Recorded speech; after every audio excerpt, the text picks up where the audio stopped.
बहुत पुरानी बात है। एक जंगल में एक गुरुकुल था, जिसमें बहुत सारे बच्चे पढ़ने आते थे।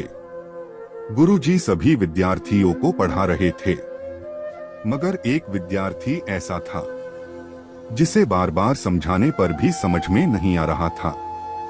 गुरुजी को बहुत तेज से गुस्सा आया और उन्होंने उस विद्यार्थी से कहा, जरा अपनी हथेली तो दिखाओ बेटा। विद्यार्थी ने हथेली गुरुजी के आगे कर दी।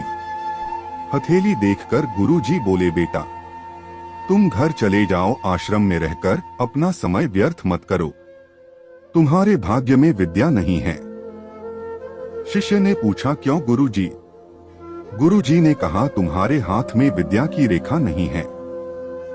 गुरुजी ने एक होशियार विद्यार्थी की हथेली उसे दिखाते हुए कहा, यह देखो, ये है विद्या की रेखा, यह तुम्हारे हाथ में नहीं है, इसलिए तुम समय नष्ट ना करो और घर चले जाओ और वहां अपना कोई और काम देखो। यह सुनने के बाद उस विद्यार्थी ने अपने जेब से एक चाकू निकाला, जिसका प्रयोग वह रोज सुबह अपनी दातुन काटने के लिए करता था। उस चाकू से उसने अपनी हाथ में एक गहरी लकीर बना दी। हाथ में खून बहने लगा। तब वह गुरुजी से बोला, मैंने अपने हाथ में विद्या की रेखा बना ली है गुरुजी। यह देखकर गुरुजी द्रवित हो गए और उन्होंने उस विद्यार्थी को गले से लगा लिया। गुरुजी बोले, बेटा तुम्हें विद्या सीखने से कोई ताकत नहीं रोक सकती है। दृढ़ निश्चय और परिश्रम हाथ की रेखाओं को ही बदल देती है।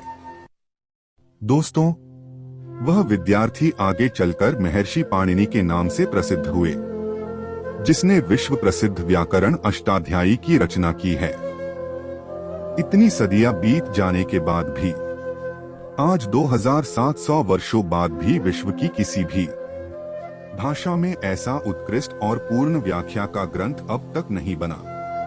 तो दोस्तों, इस कहानी की शिक्षा ये है कि लोग चाहे जो भी बोले, हम हर एक को गलत साबित करते हुए अपनी लागन और कठिन परिश्रम के दम पर जो चाहे वो सब कुछ हासिल कर सकते हैं।